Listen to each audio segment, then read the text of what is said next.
I want to send you an email or give you some information, but I think this will be quicker and easier. And so tomorrow staff is going before PEA again, and they're going to present on 4 of our top 10 items. And so here's the items: paid professional hours, grow your own educator pipeline, BTS, and educator supplemental programs. It's a short amount of notice and it's a short amount of time.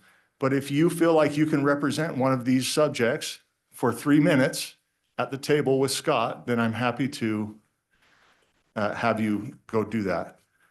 My day of glory was yesterday and it's over. So I'd love if, again, for these topics, reach out to board leadership, send us a text message. If you feel like you would like to speak to the committee PEA on these items, then let us know. I'll read them off one more time. Paid professional hours, grow your own educator pipeline, BTS, educator supplemental programs. Okay.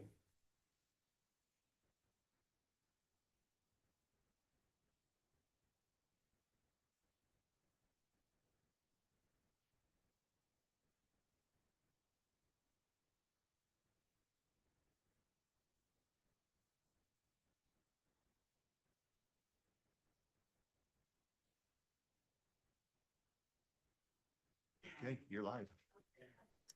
All right, we'll go ahead and call this meeting to order. We'll start out with our roll call. So, Member Bogus. No, I'm not that quick. So just shout it. All right, Member Bollinger? Yes. Member Booth? Yeah. Member Brinton? Yes. Member Davis?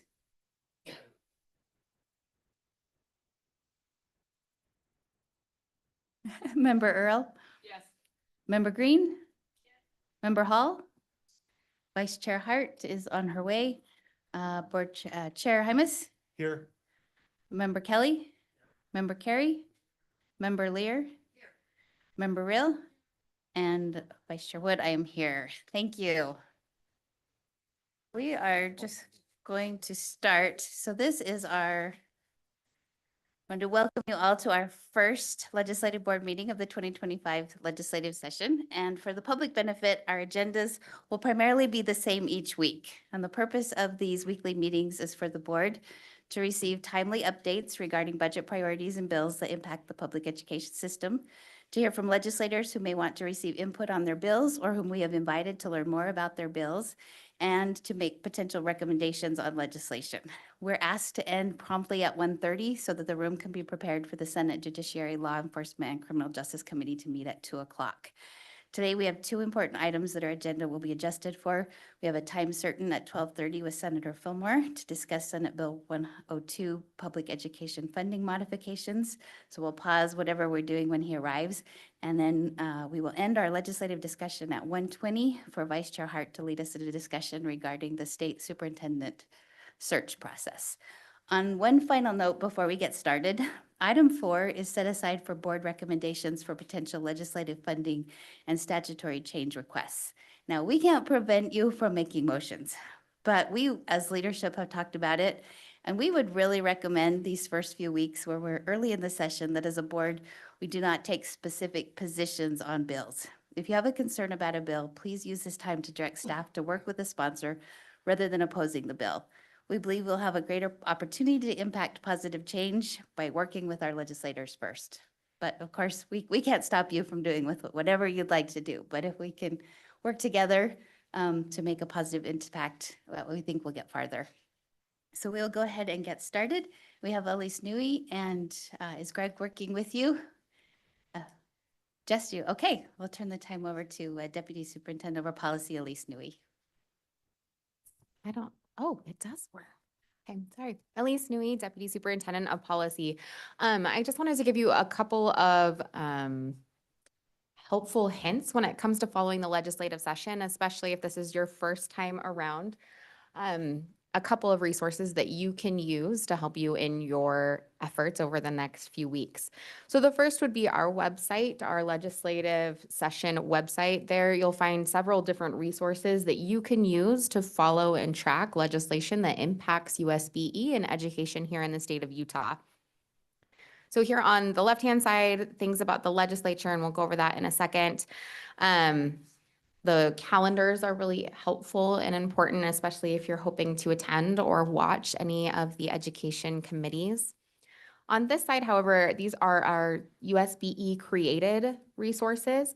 First, you'll see your list of statutory changes that were voted on and requested by the board. So if you're ever talking to a legislator and you need this quickly, or you are wondering if this is a change that you asked for, you can reference this list right here.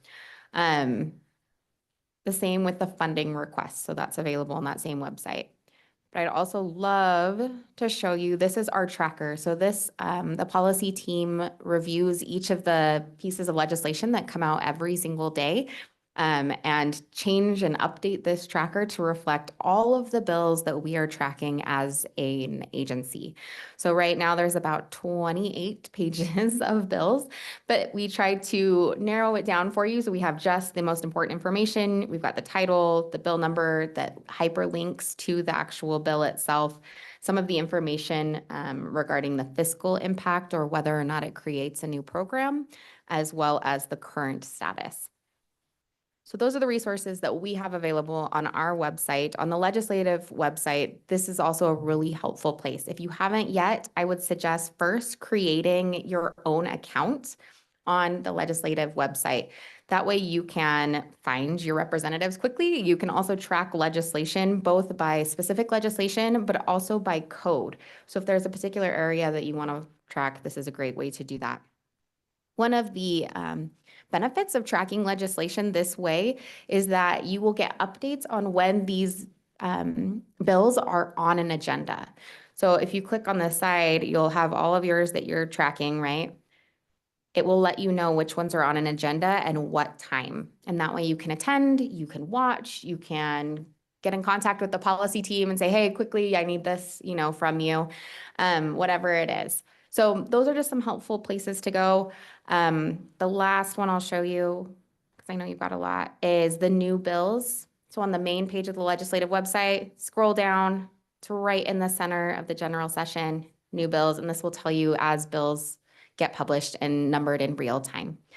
So if you have any other questions, please don't hesitate to reach out to us as a policy team. Sybil and Kelsey are also going to send out additional resources we've prepared for you to support you in the legislative session. And with that, good luck. Thank you, Deputy Superintendent Newey. Do we have any questions or comments? Okay, not seeing any lights, then we will move to our budget priorities. We have Deputy Superintendent of Operations Scott Jones, and we've invited Todd Hauber to help in this presentation to give us a local district perspective of these UPTIF funds.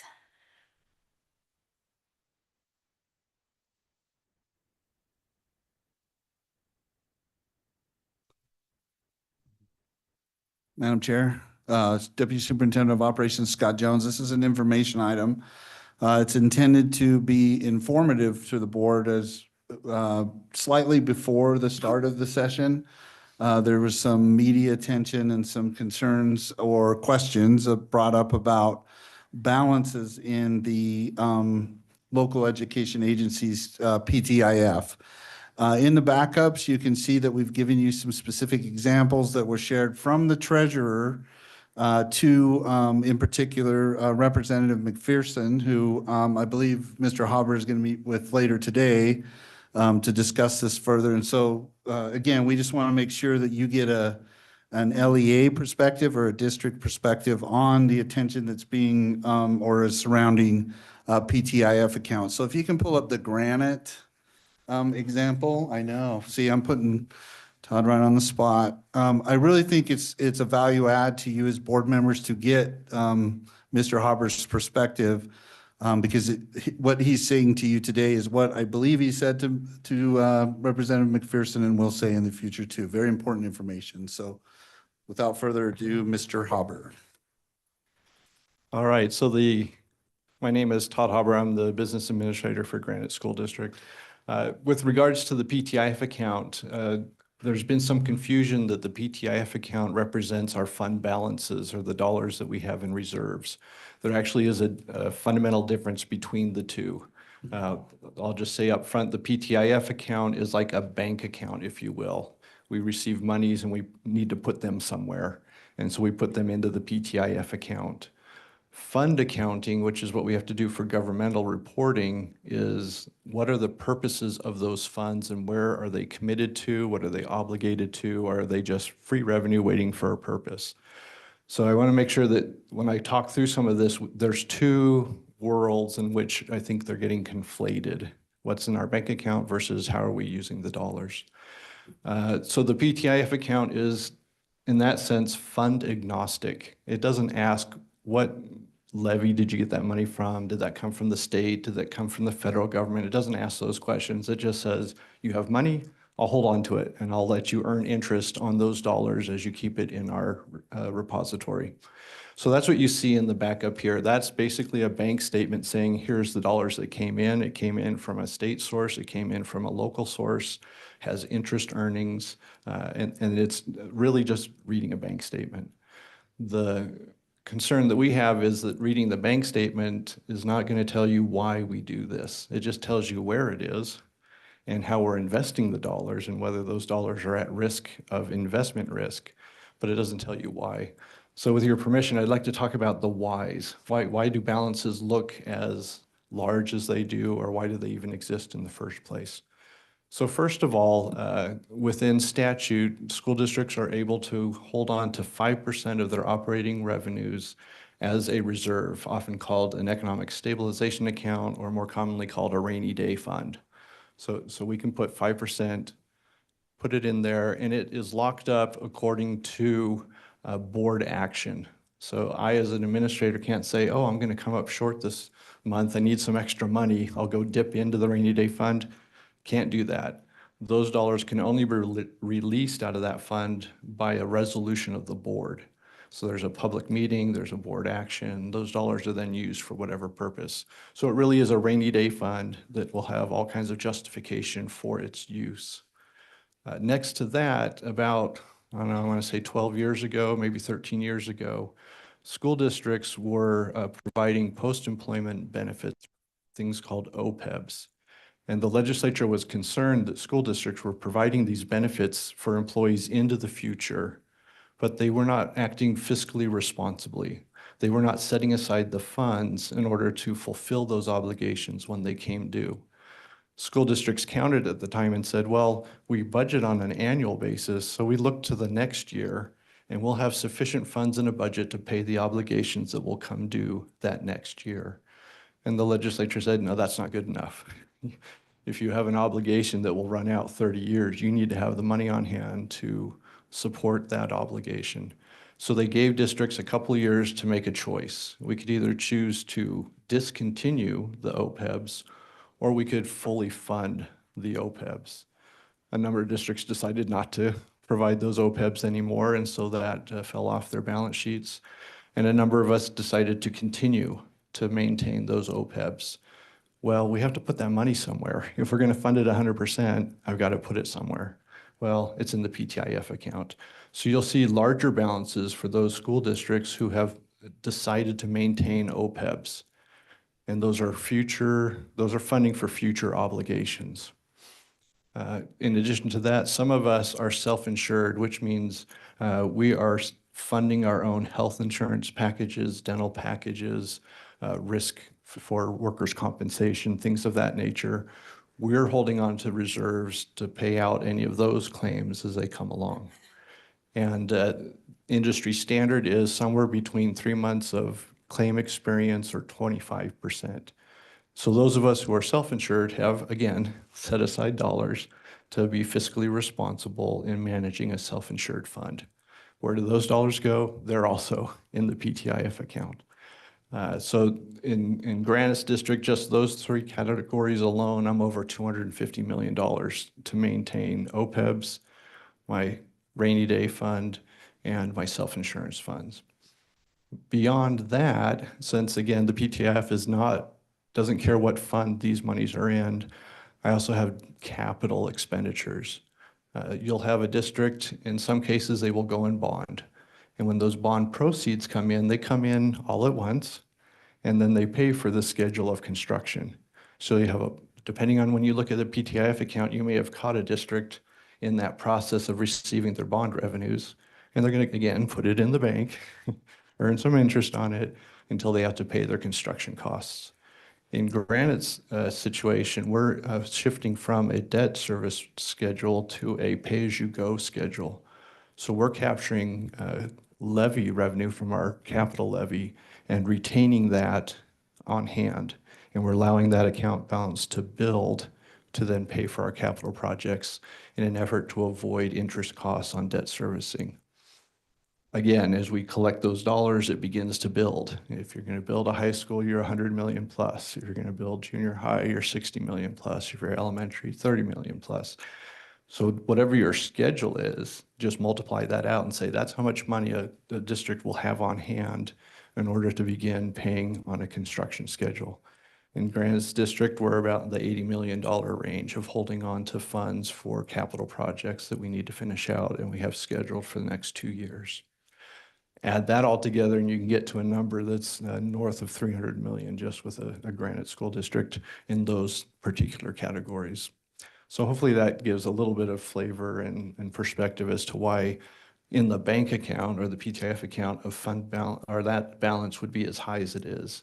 It has uses, it has purposes, and most of those are to be fiscally responsible for the obligations we have into the future.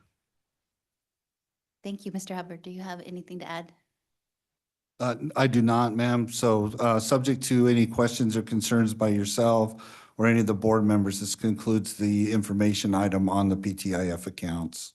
Great. So we have a question. Is it Member Bacchus? Yes, ma'am. So I have asked this question, but just for the public, the 5%, is it required or allowed? It's allowed, it's an up to 5%. Thank you. Member Lear? And I heard Scott say PTF and Todd say, or vice versa, PTIF. So is there PTIF, PTIF? PTIF, Public yeah. Treasures Investment Fund. Thank you. And then the brief question to Mr. Haber, if that's okay. Yes, please. Does any of this apply to charter schools or does this just apply solely to districts? Oh, all public entities have a PTIF account, even cities, counties, the state. You know of some of the reasoning that you've explained and some of the underlying issues for perhaps a large PTIF would also apply to charter schools? So they'll still have their capital programs. They'll have also however they're funding their retirement packages, they'll have those obligations as well. Okay. Another piece has to do with cash flow. So this is PTIF is also part of Treasury management. You receive your monies from the state on a 1/12 basis, but your outflows may not be exactly on a 1/12 basis. So she'll have that difference in when do I actually have to pay a bill and when did the money come in. So charters will have that cash flow experience. Districts have that more exaggerated because we receive our property tax monies primarily after November 30th. So mostly December, January. And those dollars come in and they fund the next 12 months. Gotcha. So if you take a measure in December, you'll see a much higher balance. And as you run maybe to November of the following year, the balance will be lower Okay. because we've been drawing down those funds in the course of the time. Thanks, that helps a lot. Member Carey? Thank you.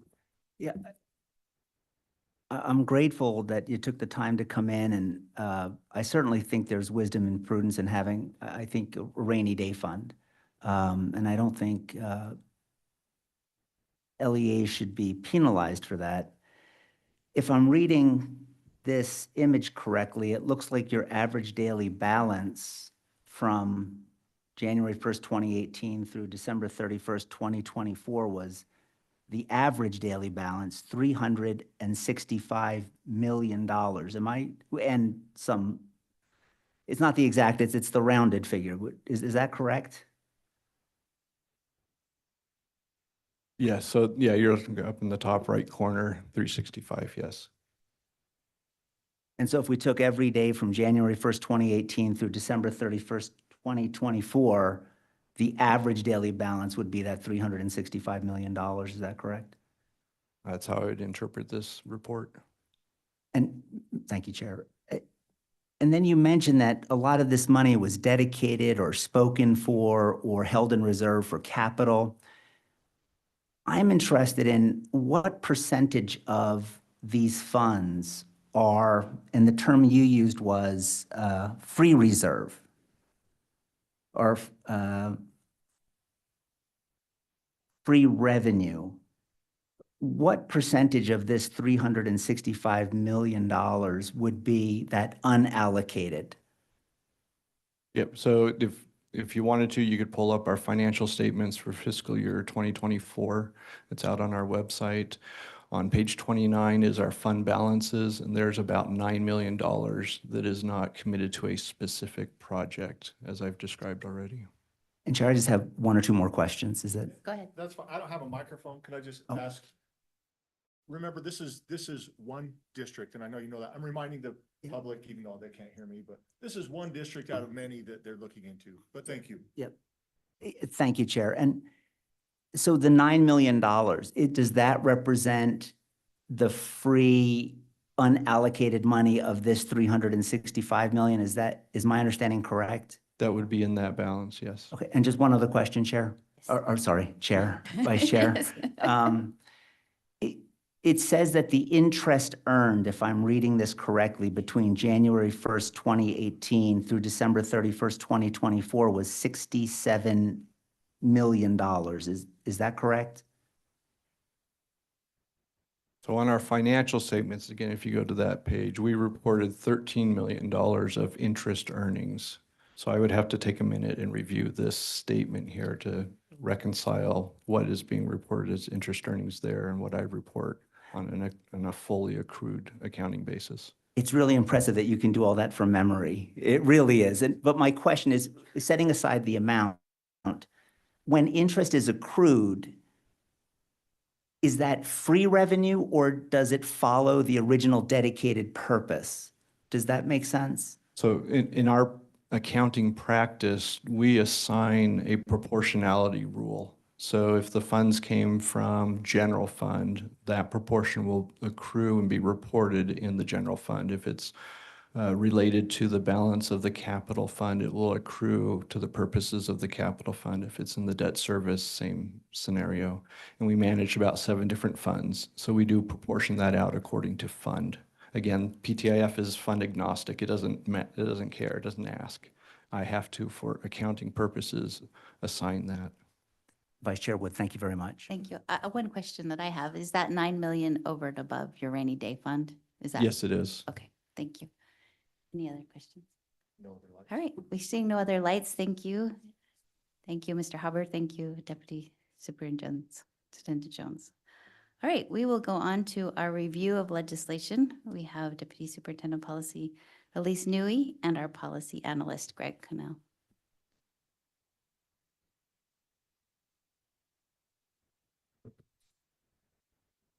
Okay. We're gonna need. Stop. All right. Do you want to just take it to that Google Doc? I'll just start there. Okay. Thank you. So Elise Newey, Deputy Superintendent of Policy, and I just want to do a time check. Are we still on 20 minutes for this item? Or do we need to adjust? You can do it in 20. That's great. Right? What time are we at? We have a time certain in 6 minutes. Okay, so So we'll we'll do 6 do- minutes for now, And then we'll come and we'll back. recheck. Yep, sounds good. Thank you. Perfect. Okay, so maybe we'll start with Fillmore's bill as he's coming in at 12:30, just to give you a little overview. So let's look at SB 102, if you want to pull that up, Greg. Thank you. So in this bill, we've got a few different programs that are being addressed. So we have the Enhancement for Accelerated Students Program, concurrent enrollment funding, student health and counseling support, Teacher, Student, and Success Program, Dual Language Immersion, BTS, Digital Teaching and Learning, and then the Grant for Professional Learning. And for each of these in the bill, you'll see that there's very little change or no change at all actually to the programs themselves. But then at the bottom, it says that if this program were to be sunset, that the funds would go to the flexible spending account. And then at the bottom, it creates sunset dates for each of these programs. And each of the sunset dates are sometime within the next 2 to about 4 years. There you go. Thank you. So for example, you can see the digital teaching and learning grant program would be repealed July 1st, 2028. There's been some talk about this bill as being, giving USBE a runway and LEAs especially a runway to figure out how to accommodate these programs through the flexible spending account or through WPU if they want to keep the programs. So not necessarily getting rid of them. There is also, I have heard, so this may be a good question to ask the sponsor, if the intent is then that there would be a sunset review at that time. So rather than when the sunset date comes up, they just get rid of the program and sunset it, that it would be a time for an in-depth review of the program and the line items associated with that program. So depending on the intent and what that would look like for the legislature and for the state board, that's the question probably to be asked. Are there any questions about this particular bill for me? I'm sure you'll ask more in a second. Got one right over here. Is, Member Earl. Just maybe a quick comment, Mhm. question, and I don't know if it's a question or not, but it's apparent that if these funds are dispersed in this manner, that some of these programs will disappear. Because some of these programs are not equally used at all schools. So when you equally disperse the funding, there's not adequate funding for the schools that are making good use of it. And I'm thinking of like dual immersion and Beverly Taylor Sorensen, or other programs, maybe the digital teaching and learning, it was set to provide resources to begin the process, and now districts should, I mean, I guess that would be the, the assumption, should now be able to continue with that. I guess maybe this is a question maybe for, right? When we come in, some of these programs seem to be in the one category while others are in the other. Mm-hmm. And I guess we could ask for the flexibility of maybe removing some of those so that they still remained with their integrity of what the intent was for those that are using it. So I guess maybe it's a statement. Thank you. And I think just to respond to that, even though it wasn't a question, Yeah. I know last year he ran a similar bill but there wasn't those extended sunset dates. They were much closer up. And so there was a lot of feedback from LEAs that we cannot accommodate this in such a quick way. And so I think that there's another aspect to this that maybe in doing lots of programs at the same time, it kind of evens out that impact, right? That there's lots of different kinds of programs that it's going to affect, hopefully at the end, all schools relatively equally. I don't know that for sure.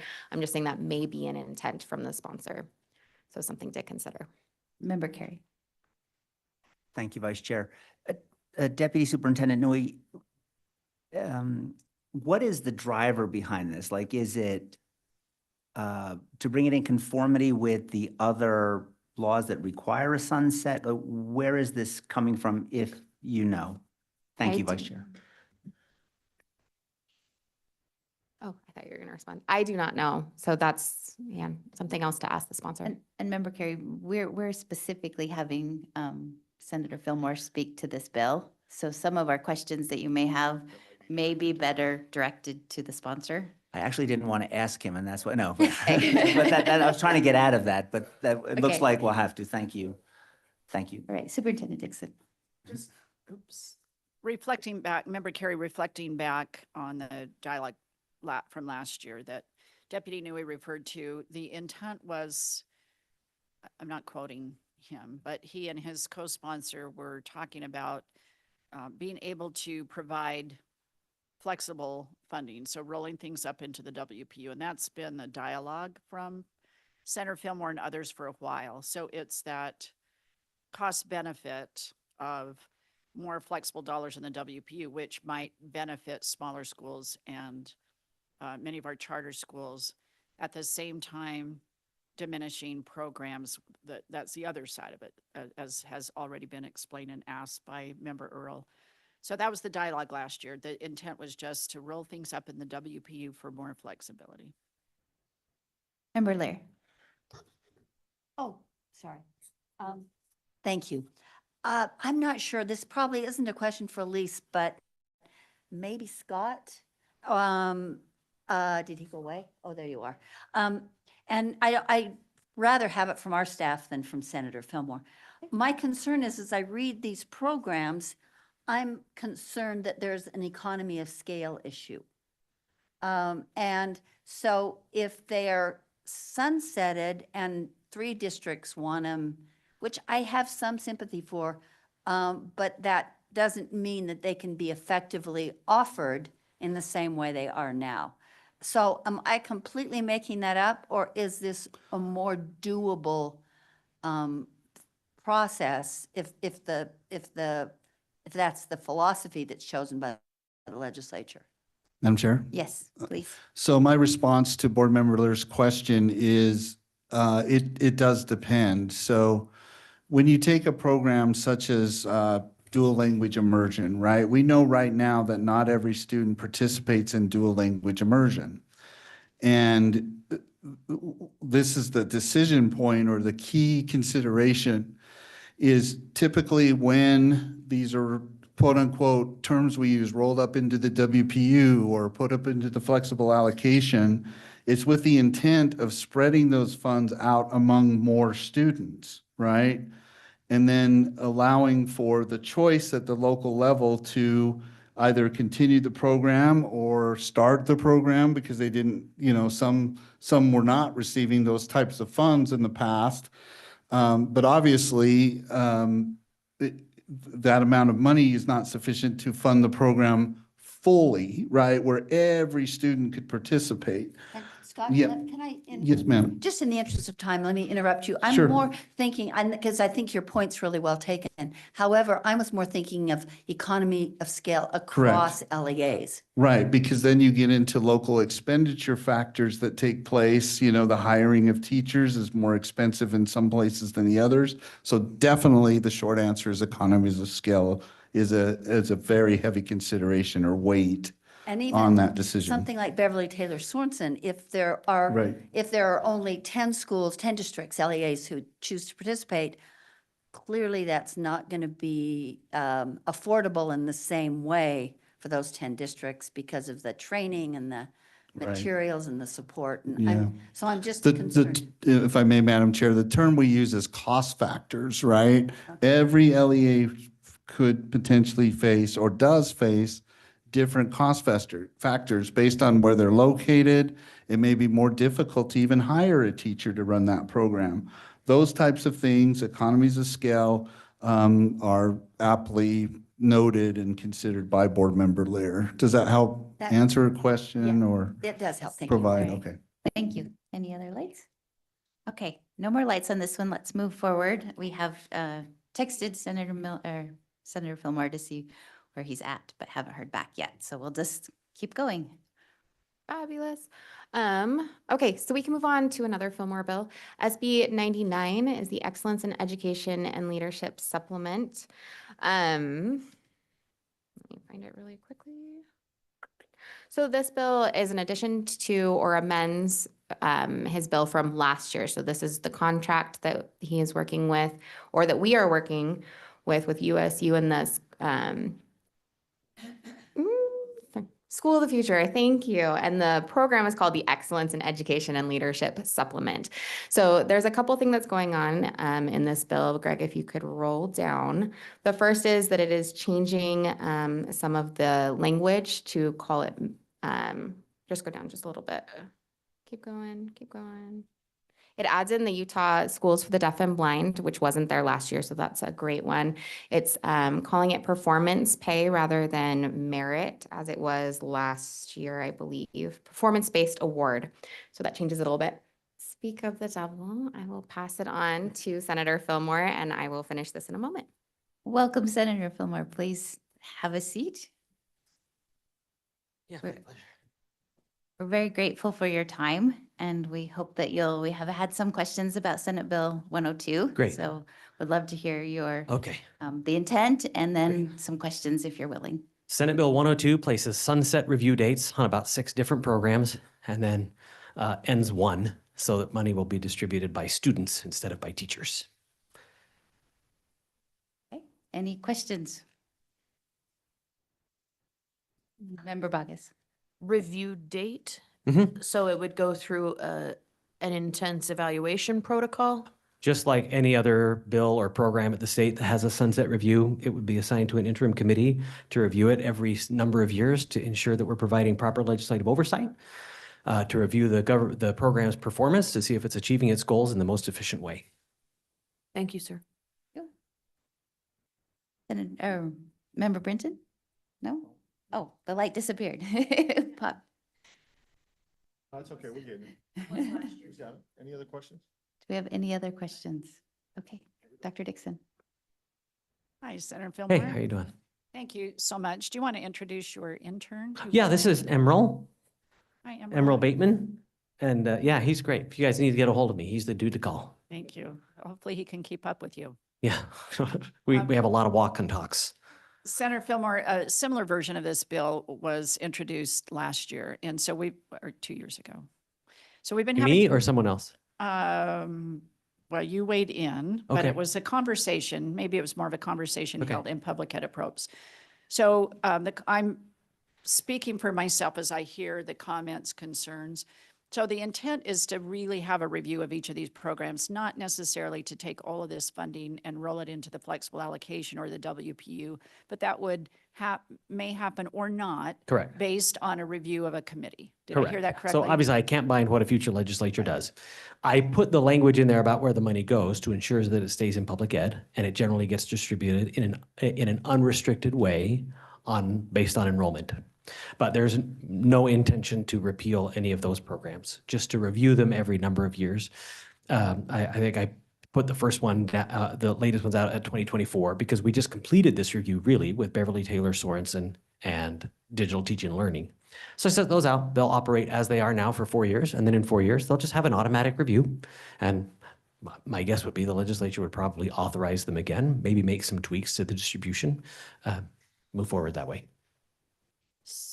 If I may have a follow-up. So just with clarity then, so you're saying that, if I heard that last bit correctly, that there are 2 separate issues, the money being rolled up into a flexible allocation, but the program itself would be reviewed. Yes. So,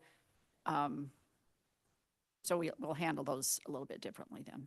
Like they're not one Well, and the same. the trigger for the money rolling up would only happen if the legislature decided 4 years from now, we don't want to fund this program anymore. There's already a place for the money to go, still in public ed, distributed to LEAs on a per student basis Okay, thank you. or a per WPU basis. Thanks.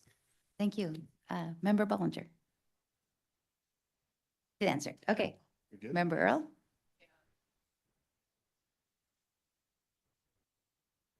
Done?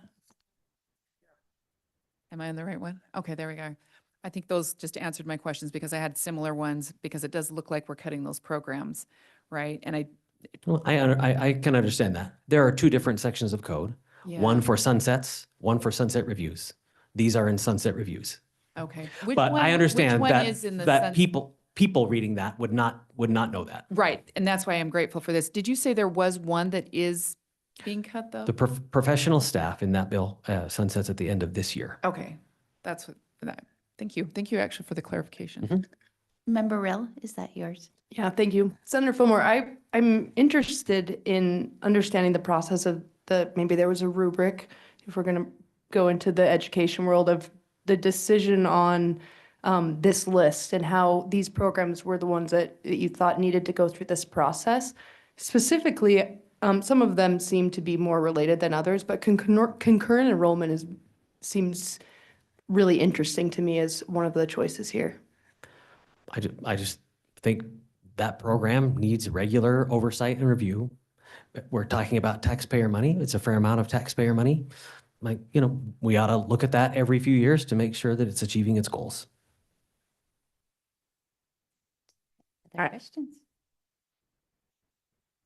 Okay, seeing no other questions, Okay, thank you so much. Oh, thank you Appreciate for you your guys. time. What's that? I had Oh. just a couple questions on Senate Bill 99, if you've got a minute. Oh, Do you no, have the let's- time? No, let's do that another time. Okay. Okay, Okay, thank you. Thank you. All right. Deputy Superintendent Nui, we'll let you continue.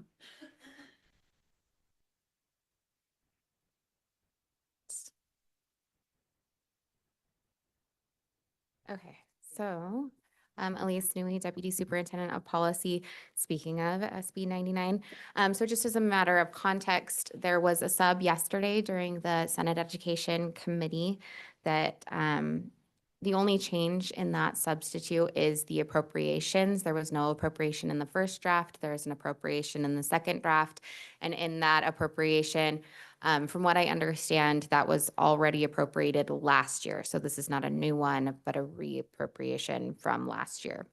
So just giving you that context. Additionally,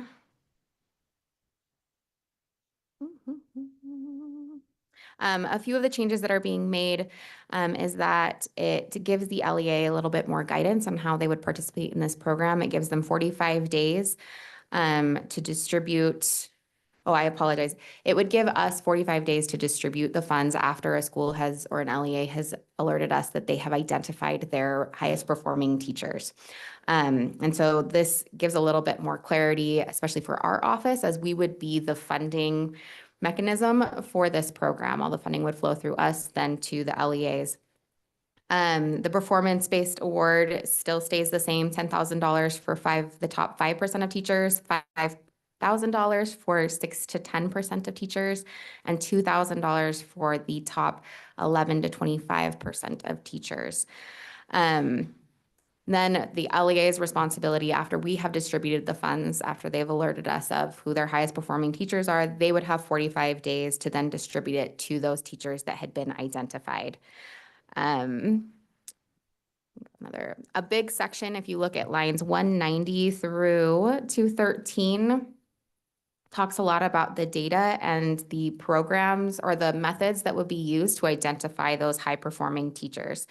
So in that, it states that the state board will collaborate with the center regarding all student achievement data, teacher data, and any other relevant data as the center and the state board determines. The state board shall consult with the center and contract with a third party to obtain and house a web-based access portal for transparency. So if you were listening to the Senate Education Committee yesterday, I believe this is what they were talking about with that public-facing portal that would include this data. So this would be in this draft of the bill. In that portal, it would allow a teacher to track the teacher's students, sorry, there's a lot of apostrophes.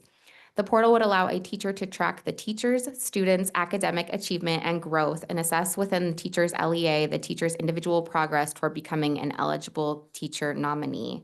It would report the results of the chosen model or models at the district. So in this data sharing agreement that's been happening in law and licensing and will be coming to you in the full board next week, it talks about using a value-added model. So that's the model that they're currently looking at. This bill does not specify a model, but does say that the center shall choose one. So in that case, this portal would allow a teacher to see using that model, using that value-add model, where they are at. And it would also provide diagnostic data and resources for teachers. We have a question. Sure. Member Bogus? Oh, if she's not finished with this bill, I'm happy to wait until she's finished, but it is on this bill. Do you want to go ahead and that kind of direct our conversation? So go ahead with the question. Oh, awesome. Thank you. I appreciate that. So yesterday in committee, there was discussion, and it's not a direct quote, but basically this bill offers teachers an opportunity to earn 6 figures, should they choose, something to that effect. And so I went to the auditor's website, looking up that information, and as of 2023, about 1,000 teachers in this state earned over 6 figures. What is the data that is causing all those things to intersect? Has anyone shared that with you? Because I don't know, some of our teachers are earning $52,000 a year. I don't know how this bill would tip them to 6 figures. Or So did I just make that really complex? Well, so on lines 157 through 160, it describes the amount of their award. So I don't see how that would, if a teacher was making 50,000, the highest award would be $10,000 in a year. That would not take them to six figures as I understand it. And that's the only mechanism I see in this bill for increasing a teacher's pay. Okay, So I think it would depend on the LEA and their pay scale and where a teacher was. And if I could just comment, because I was listening to the same thing. I don't think that the directive or that the hope was to put people at, but like up to, like it might put people over the top, but this is just to That makes sense. help get closer to that. So six figures, hopefully there's no educators out there thinking this bill is going to make me get to six figures. It could potentially, but not for everybody. yeah, well, Right. yeah, I just, Yeah. the comment just, I don't know, it doesn't reconcile with the language in the bill, if that makes sense. So anyhow, thank you, ma'am. Oh, thank you. Somebody has to shut me off. I'm so sorry. I got you. Member Davis? Okay, I'm going to take a shot at it. How's that one? Great. Nice shot. I should have read this one all the way through before we came, but is this is this website going to be like public facing at all? Or is this a website where the educators will have to log in securely? And also for a third party, why are we having a third party hold this data instead of like, even I'd be uncomfortable. We don't even collect some of this data. I mean, this is a lot of data. And it's personally identifiable. So I'm just wondering if there's been any conversation about that, or if we as a board are planning to have some conversations about that with anybody. So that did come through law and licensing, will be in the full board in our February meeting. So if you have questions, start Well, asking them now. Is that too late to ask? You know, at the beginning of the meeting, you said have our staff and board leadership work with legislators to make some tweaks if that's what we're hoping to see. But our full board meeting isn't for a full 2 more weeks, and who knows what could happen in 2 weeks up here. It moves fast. So I guess my question is, has any work already been done on this in communicating with bill sponsors or legislators? And if not, maybe it's something for our board to think about. I don't know. Member Carey, can you address any of the changes that were brought up because of the discussion in law and licensing regarding the data collection from Utah Futures? Oh, share that? You want me to share that Yeah, with the? do you know what changes have been made? Have they? Yeah, allowed? so when law and licensing considered this, it passed out of committee for several reasons to the full board. But at that same time, we directed staff to continue working with School of the Future in terms of the data that was being collected. You may recall that School of the Future, their original request was for, and if there's another member of the committee that, if I get this wrong, let me know, but the original request was for all student data for a period of 10 years. And that data would be identifiable. And just given the provisions of the code that we needed to follow, we really were limited in the actions that we could take as a committee to limit that or adjust that. But the committee did vote to direct Director Chalice to work with Schools of the Future. And Director Chalice has done that.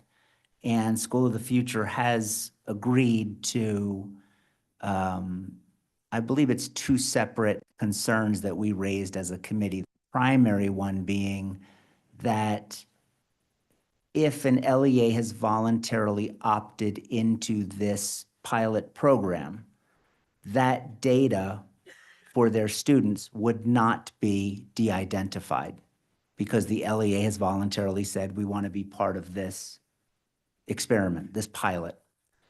For all other students where the LEA has not opted into this pilot program, that data would be de-identified. So in terms of, one of the concerns that was, that answers your question. I don't want to monopolize, so No, no. that's. And it will be a and- discussion, but I wanted you to see that work has been going on. Just a quick follow-up. Yes, I go mean, ahead. something to think about, and if LEA has not opted in, why are they getting any of their data? Well, and if you go in and listen to the 1 hour discussion on law and licensing, I might recommend doing that I'll do it. Thank you. because it is a long and involved discussion on why they need it and what they want to do with it. Remember, Earl, or sorry, yeah. I actually am reading two data pieces here. You can correct me if I'm wrong. As I'm reading this, the initial, so lines 195 through 197 are currently what we're dealing with in this, at the state board level. The second piece to me is the 202 through 209 or 211, and that seems to be localized to the actual LEA that's engaged in this process. Am I reading that? Maybe, are you seeing that the same way? Because what we're voting on, I think, in board next month would be the 95 through 97. That's the overall data piece. The other is more centralized, which I have questions about that because it does seem to be excessive amounts of data, and how's that going to be stored? I think that's where some of those questions come in. And I don't know, do you have a response to that? Yeah, if I may. That's how I see it too, that up until now and with last year's bill, right, as it's been come into statute, that's all we had been dealing with is that data agreement. This bill draft includes a second part, and that is that portal. And that's not something that has been worked on with our staff at all. Right, this is new. This would be a This is new new. piece that we would then start working with a third party to house that web access. And I don't know what the extent or the intent is for that. It just says a portal for transparency. So that may be just transparency to the teachers who are participating. That might be wider. I don't know what the intent is. So yeah, and then it does say that the state board would use up to 11% of the total funds to create and to obtain that web access portal. Okay, thank you. Oh, I forget.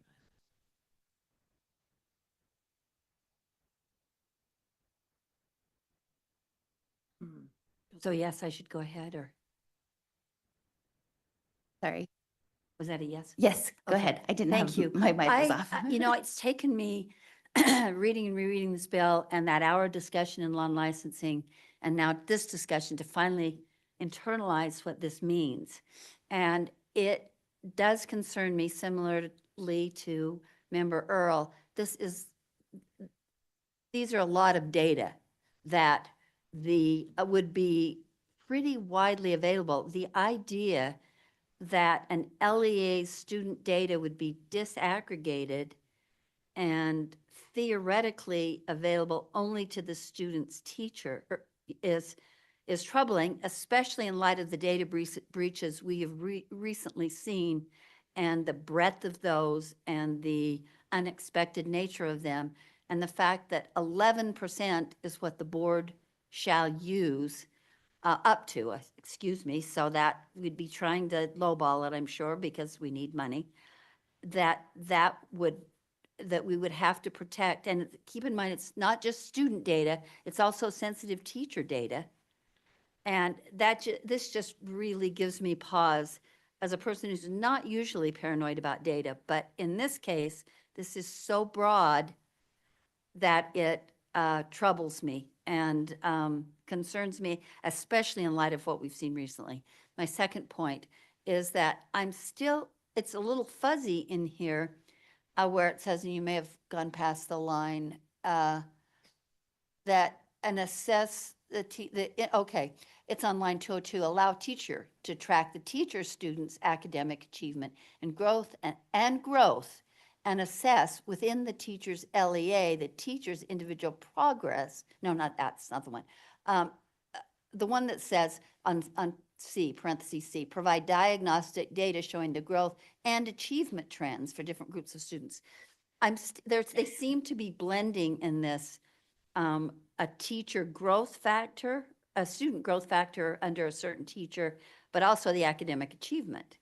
And that is, again, troubling to me because we all know that student success is most closely tied to zip code. And so that troubles me that this great amount of money and this great risk to data is still going to come back to not a clear vision for student growth or achievement. It's still blurry to me. And maybe it looks like it's even evaluated differently by LEAs. Thank you. Member Bellinger. Yeah, thank you, Vice Chair. Deputy Superintendent Nui, just to clarify, we talked about two different sets of data. So from our discussion in our Law and Licensing Committee, we talked about the center contracting with a third party to determine what they were trying to present as a value added model. As far as the way that I read the bill and we clarified, is it says that the LEAs will determine what method to use. However, with that third party, it would require them to use that value added model. So now with these additions, I just want to clarify, now we're asking to share this large set of data, personal identifiable data with the third party that the center is contracting with, as well as then requiring us as a board to contract with an additional third party for the portal. Is that correct? That is how I read it as well. Yes, so right now, the contract is with the Center for the School of the Future. I don't know why that's so hard for me to remember. And they are, through that contract, able to subcontract out for different aspects of it. And so, yes, that's with SAS. And then this does not indicate what that third party would be for the portal, but just that we would have to contract with a third party for the portal. So that could be another entity. May I have a follow-up question? Yes, go Thank ahead. you. So, and do we know with this, the intent of the portal, is this to allow the public, when we talk about transparency, to be able to drill down to a teacher level of the effectiveness or the growth of each of their classes and students? I mean, maybe not to the student level, but to the teacher level, and that's public knowledge? I don't know. It's not clear from the language. It does in the four, so A, B, C, and D are the purposes for the portal, and all of them talk about teachers and within the school charter system or district. So it may be that the intent is just to keep it within house within the LEA, but I don't know for sure. It does say transparency portal. Okay. So. Okay, and just a comment, I do know, I mean, this type of information, growth data for RISE and Acadian, some of the state assessments is available within LEAs currently, where they can look at the growth. Okay, thank you. Dr. Dixon had a follow-up with that. Thank you, Vice Chair. I'm cobbling together conversations that I've heard with the center, with the superintendent of Houston Public Schools who uses this and a few others in regards to this section. I think this is where it's coming from. And those that I've spoken to who have implemented have indicated that the portal takes the pressure off the LEAs to explain to every teacher who did or did not get the money. So instead of that having to work its way through this system and a principal or a superintendent say, well, you got it because of this or you didn't, they've created this portal that helps the teacher, the individual teacher can go in to see how that formula worked for them. And those that I've spoken with that use this system, and by this, I mean in general, I'm not talking about a specific vendor, but they've indicated that it's fairly easy to figure out instead of, to Member Lear's point, having to go to like a growth factor and an achievement factor and try to figure it all out. The infrastructure built into the portal does that for them. And it was my understanding that the information is de-identified. So I don't like it. There's a single sign-on for the teacher to go in. So that part isn't public, but I don't know because I haven't seen it. But cobbling together those conversations, the intent, I think, is important as to why that got placed there. And this includes a conversation with the center to try and take the burden off of the LEAs to try and explain each individual rating of a teacher. Thank you. So we have Member Hart, and then we have Member Brinton and Member Earl, and then we need to move on to motions if we have them. So, Listen. okay, then we will go to Member Brinton. Okay, thank you, Vice Chair. I just wondered if we have any feedback from our districts and teachers on how they feel about this bill and the rolling out of it. I've had some negative feedback from teachers who really feel overburdened with this, especially with the influx of non-English speakers who've been thrown into their classroom and they have to count them on their testing as well at the end of the year, that this is a very unfair burden and request. So I just wonder if we have that we can share with the senator and give them some feedback. Do you like me to? If you have a response. I don't, but if we gathered that as a board and that was the direction, I'd be happy to take that to the senator. Okay, and the Member Earl is our final comment. You're good? All right. Well, we're going to move on to our action. We'll probably, who will be driving that? I can. Will you be driving You want that? me to- Okay. All right. So if we have now time, if you have any recommendations on legislation or our budget requests, we can move to that. Have any lights? Yeah. I'm gonna try to get this going. Testing. All right, we've got, it looks like we have Member Reel and then Member August. Okay, Member Real. Thanks. I have a motion that I think that Elise has pulled up. I'm going to adjust a little bit of the language based on what you said earlier. Vice Chair Wood.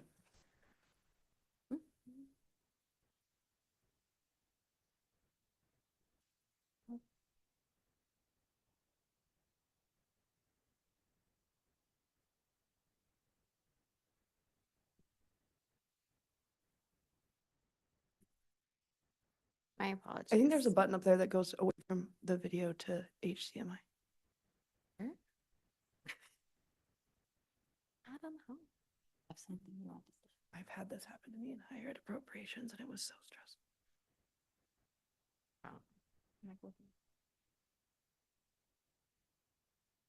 Before it popped up.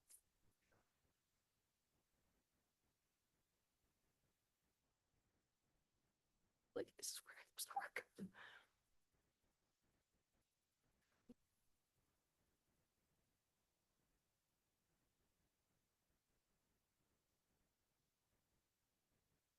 Well, I can read it out loud if we all want to listen, and then it can be put on the screen. But my motion is that we request that staff and board leadership encourage the Utah legislature to reconsider the following bills as they place undue burdens on our LEA's teachers, parents, and students. The following legislation hinders local control and takes important resources away from focusing on supporting our students' academic success.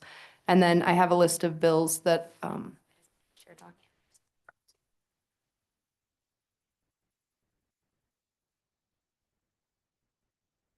Yes.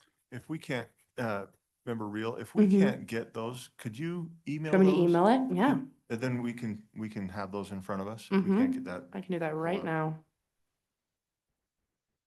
And Member Booth, I don't know if you had a comment or a question while we're getting that. Do you want to give me 1 second? Waiting for the tech to catch up. I just wanted to comment that we have our USBA team and USSA team here in full force with our current chairman, president, and our past president, and of course Lexi. They are very up on what's happening on a daily basis in the legislature, and they're very much up on what's happening with local boards and with representation that they meet with on a regular basis with all of our various districts and their representation on the board of directors for USBA and with the superintendents at USSA. Just grateful to have Terry and Mark and Lexi with us, and they're a great resource. If you're not familiar with them as the leadership of USBA, I know you're familiar with the board members that represent your district, your districts. But I just wanted to thank them for being here and acknowledge them as a very strong resource for input from our various groups of stakeholders that we represent. Thank you, Member Booth. And we do appreciate the partnership that we have, collaboration. We have that up there. Do you want to read those bills, Member Real? Yep. HB 77, flag display amendments, HB 104, firearm safety in schools amendments, HB 191, high school credit amendments, HB 233, school curriculum amendments, HB 250, public employee gender-specific language requirement, HB 267, public sector labor union amendments, HB 303, public school directory sharing amendments, SB 98, parental education on students' use of technology amendments, SB 102, public education funding modifications, SB 137, course choice empowerment. Is there a second to this motion? Right, we have a motion that the Utah State Board of Education encourage board leadership and USBE staff to work with the Utah legislature to reconsider or seek guidance from USBE on the following bills as they place undue burdens on our LEAs, teachers, parents, and students. The following legislation hinders local control and takes important resources away from focusing on supporting our students' academic excellence. And we have the following. Oh, yeah, go ahead. HB 77, HB 104, HB 191, HB 233, HB 250, HB 267, HB 303, SB 98, SB 102, and SB 137. Do we have any discussion? Can I speak on the motion? Yes. Yeah, I could have deep policy discussions about each one of these bills, but I'm coming from a place where my LEAs and my educators and my administrators are still trying to implement bills from previous legislative sessions. And the time and the effort that that takes has been a huge burden on all of our LEAs. And so for me, it's somewhat as a request to hold or pause some of these that could place a lot more work and energy and time and money, especially on our LEAs. So it's not necessarily about the content and the policy piece. It's about, is this necessary? And I believe they aren't, and they just add a lot of burdens to our LEAs, so. Thank you. Any comments to this motion? I have lights, but I don't know if they're comments or a cue. Okay. Q, okay. Comment, Member Earl. Okay, And Kelly. yeah. Okay. Yeah, I'd vote against this. We're too early in the session. There's some of these bills that I'm actually interested in seeing move through the process. I think and I think you hit it right on the head that some of these are going to take hours of debate, and that's a debate to be had by the legislature, and for us to come out at the first and say, oh, by the way, leadership, will you go ask them to reconsider? Reconsider what? There's too many provisions in some of these. Yeah, there's a number of these bills I want things reconsidered, but I think there's just not been enough debate on these yet. And there's not been enough movement. I would speak against this motion. Yeah. Member Carey. Thank you, Vice Chair. Yeah, I would echo Board Member Earl's position, which is I'm looking at some of these bills, and there are things that I like in them. There are things that I don't like in them. And I think moving this early, we don't allow the process to work out. And some of these bills may actually turn out to be vastly improved over their current state. So I would vote against this motion at this time, just because I think we need to allocate more time to that legislative process. Thank you. Thank you. Member Kelly? Member Real, I'm curious why you put all of them together in one motion rather than separately looking at each one and voting on each one. There might be some of these that I would consider voting with you in terms of, putting undue burden on LEAs, but there are many of them that I would like to see the process work through. Member Real? Mostly because I know, also, but I think that for me, if I'm prioritizing what I think our system needs and what I think is most important, these fell to the bottom of the list for me. So I agree with what you're saying, and I know that there can be great discussion like what Member Earl was saying, but I just put them together as a list at this point, but it can change as we move forward. Thank you. And Member Lear? On this, and I had discussed it with Sarah, and I think one thing that causes me to support it is that it's not asking legislators, it's not saying we oppose your bill. It's saying, would you please rethink the burden this places on LEAs? And especially cumulatively, because whoever's sponsoring the flag display amendments may say, this is no big deal, it's one little piece. But cumulatively, and this is a fraction of the accumulation, both now and ultimately, it is like turning an ocean liner when you're in a big school district. So I support asking respectfully bill sponsors to rethink, and especially rethink, is this a burden on LEAs that is not necessary right now under the circumstances with the many other things we're still implementing from the last session. Thank you. And Member Davis? Member Davis, did you have a comment? Yes, thank you. I move to postpone the conversation on this set of bills to a week from today so that we have time to read them all in their entirety and bring back specifics to ask in the reconsiderations. Okay, we have a motion to postpone. Is there a second to that? Second? Is that debatable? There's no. Yes, do you want to speak to that? Yeah, I just want to say why. I think there are two schools of thoughts. One is that we are too early in taking any positions on bills. And the other school of thought is, well, if you don't take a position early, how do you shape or help shape the conversations that are about to ensue in the legislative committees? So there are good reasons to do both. I just personally didn't know these particular bills were going to be on. I would have read them more thoroughly, and some I have read and some I haven't. But I would like the chance to read them all thoroughly before voting. Okay, I'm not seeing any lights, so we'll move to a vote to postpone. Member Bacchus. Okay, Member Bollinger. Member Booth. Member Brinton. Member Davis. Member Earl. Member Green.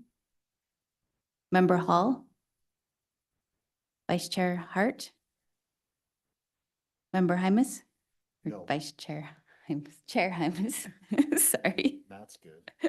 No. Thank you. Member Kelly. No. Member Carey. No. Member Lear. Member Rill. And Vice Chair Wood is a yes. 7, 8, 9. So that motion to postpone fails. 10-5, and the yeses being Booth, Davis, Hart, and Wood. Did I miss one? Bollinger and Booth. Oh, Bollinger was one I missed. Okay, so that fails. So we are back to our original motion. Any lights? Okay, we will vote to, do I need to read the whole thing? I read it twice. We're ready to vote. I'm ready to vote. Okay, all right, so move ahead with Member Reel's motion to ask leadership and staff to work to reconsider or seek guidance on the bills as written. We'll go ahead and vote. Member Reel? Yes. Member Lear? Yes. Member Carey? No. Member Kelly? No. Chair Hymas? No. Member Hart? Member Hall? Member Green? Member Earl? Member Davis?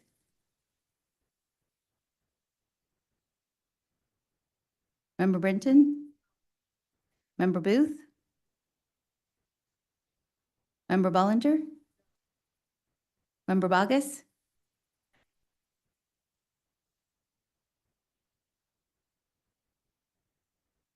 Oh, member, not at this time. Member Davis, thank you. And I am a no. So that fails with Three yeses, the yeses being Booth, Lear, and Rill. Okay, Member Vargas, thank you for your patience. It's all good. I would just move that the board directs staff to work with the legislature to amend the applicable Utah code to state that an LEA or its agents shall not coerce or incentivize the medical treatment of a student or an employee, solicit or accept power of attorney for any reason, and use implied consent for psychological evaluation, screenings, assessment, medical or preventative treatments, or otherwise. Great. Do you have a second? Okay, second by Earl, or second by Green. Thank you. All right, do we have this, would you speak to this? Sure. These are just some things that my constituents have brought to me. Members of the public have brought to me, different constituents from other state board districts. And sometimes I don't know that it's purposeful, but it has happened where an LEA in this state solicited power of attorney as a precondition to play sports. And that is not the same as an emergency medical release. Power of attorney is something completely different, and the paperwork did say power of attorney. And I think we need to just have very clear black and white lines between family and state. And we need to get away from implied consent and move to informed consent.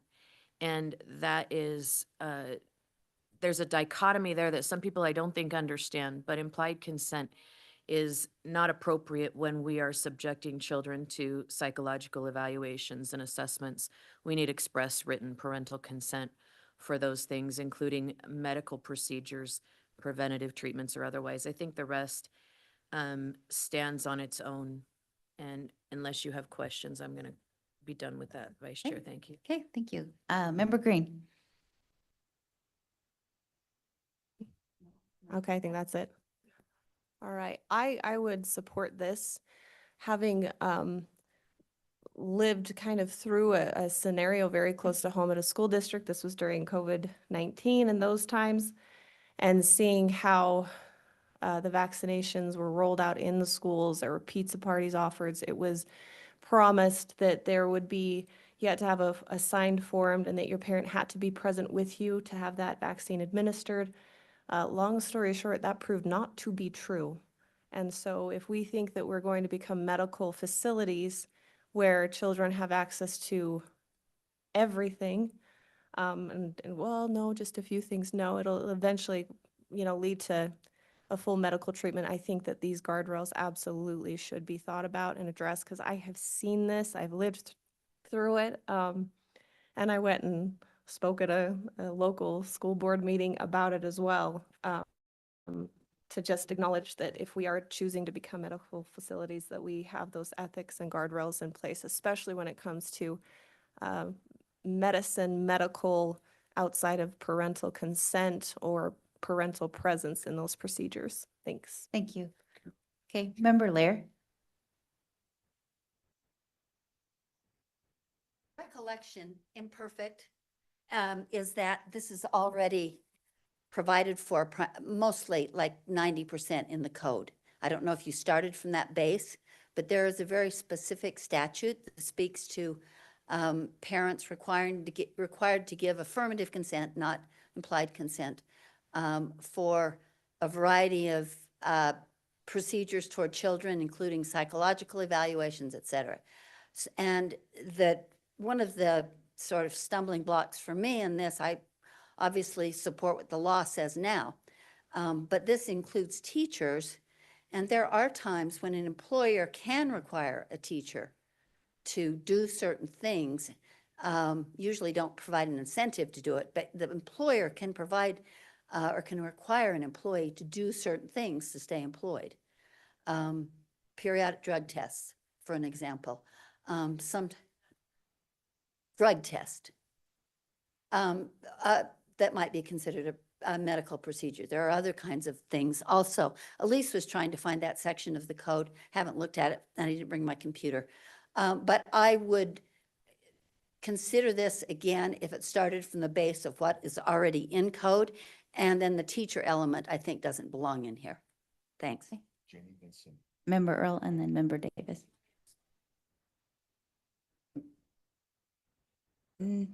We'll go with our comments. We're at time, so, okay.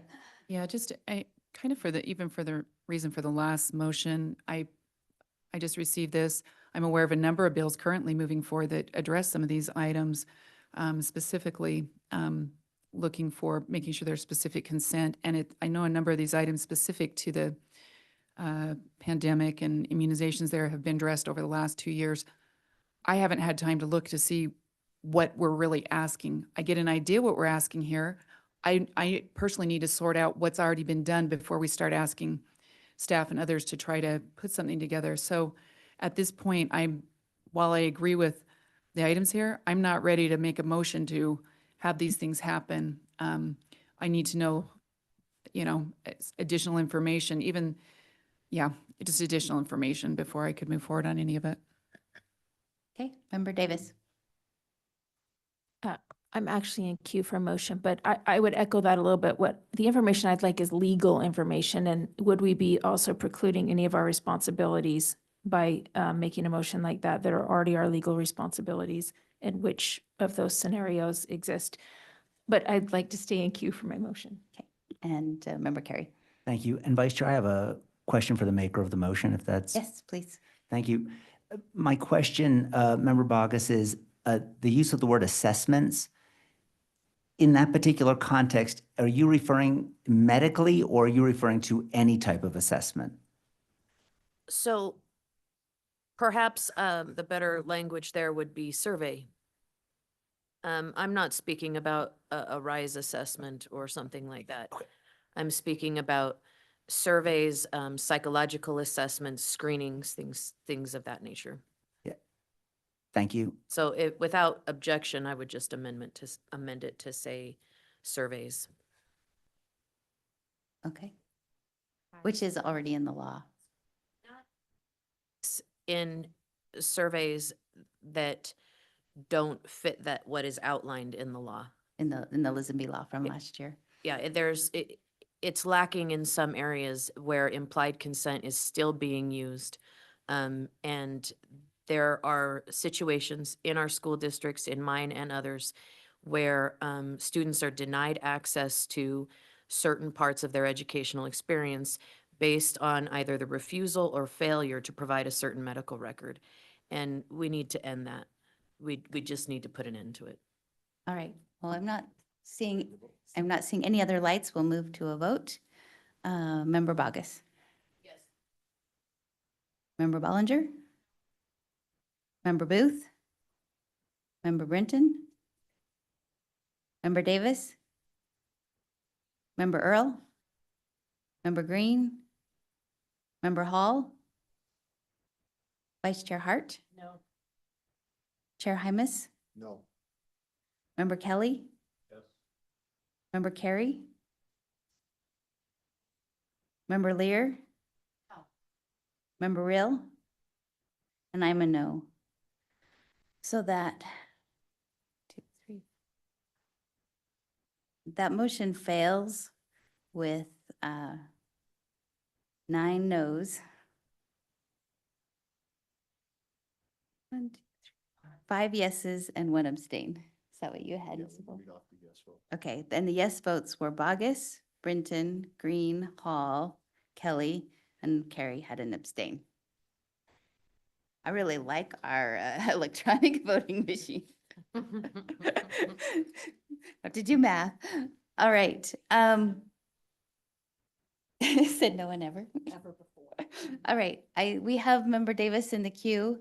We do need to move to our superintendent discussion, so go ahead and, okay. I will tell you right now, if we move on, we will not get to our discussion on superintendent. So, And that's okay. We're All just right. letting the board. okay, No. if we go, if just know that we have to move out of this room, so. Oh, sorry. I just want to quickly mention something. We made a legislative request about the SOEP and the private school and the homeschools, and I just want to update people. We also kind of tweaked that in our last meeting. And now there's new code that's been drafted by Senator Collmore, which might undo what we did last time. And I just want people to know that we did, though, ask for those home and private entities to be called something different than SOEP, and that this legislation does do that in, I think it's 176 or what that number is. So just want people to know we're aware of that and watching that. But my request is actually on SB 99, and I request that we ask staff to work with the bill sponsor to seek greater clarity on all data and what the word all means in the statute, and also on the public-facing piece of the requirement. And I think that will help us either for a week from today or 2 weeks from today, when we know that is definitely going to be on our agenda. Okay. Do we have a second to that? I'll second. Okay. So we have the motion that the board directs staff to work with the sponsor to seek greater clarity on what all data means and on the portal for transparency.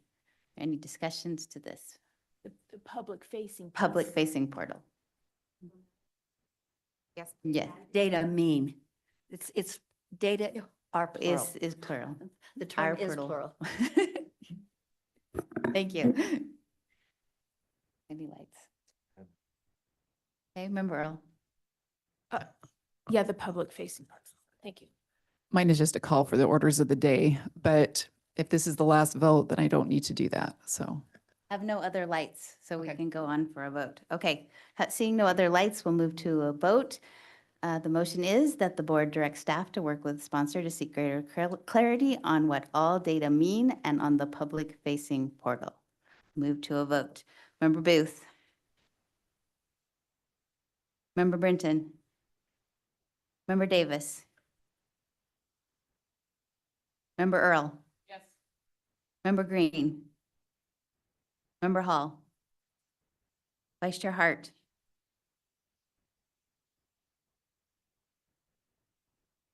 Thank you. Chair Hymas. Yes. Member Kelly. Yes. Member Carey. Yes. Member Lear. Member Real. Bogus. Member Bollinger. And I am a yes. Thank you. That vote is unanimous. All right, we'll move to we'll move to Vice Chair Hart's discussion. So very briefly, there have been many questions raised about our superintendent search. I wanted to direct your attention to and give you a homework assignment. That homework assignment would be 53E3-301. Its effective date, it was last revised in 2018.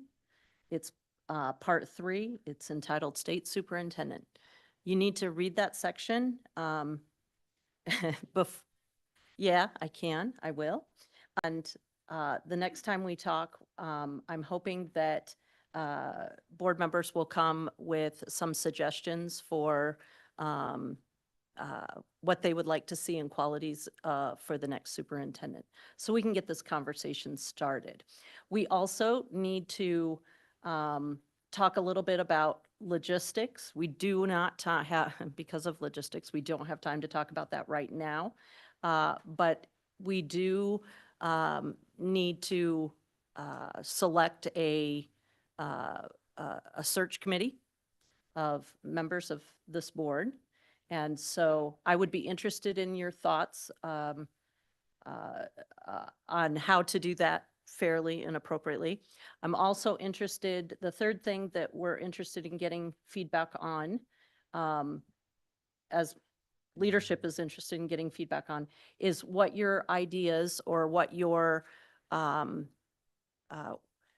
expecting out of this process in terms of timeline, input, structure.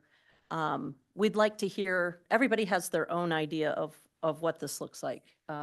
And many people do outside of this 15-member board. So if you would please be thinking about those items. Obviously we do no business outside of, this is not a closed session. This is, we will keep as much open and transparent as as we can, and we will do that. But we do need to have these conversations, and we do need to come up with almost a project plan and make that known.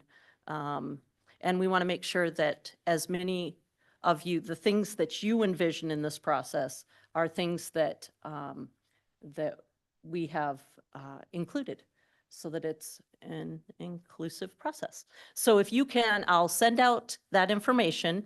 And if you will be thinking about timeline, characteristics, and any thoughts that you want to share about what you're expecting out of this process, I think that if we set it up for success from the very beginning, we can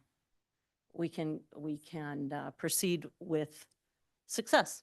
So thank you very much, and I hope you have a wonderful day. I move to adjourn. Second. Hey, motion to adjourn, all in favor? Aye. What did we do wrong? Scott, what did we do wrong? That's 4.1? That's relative. Well, if we did.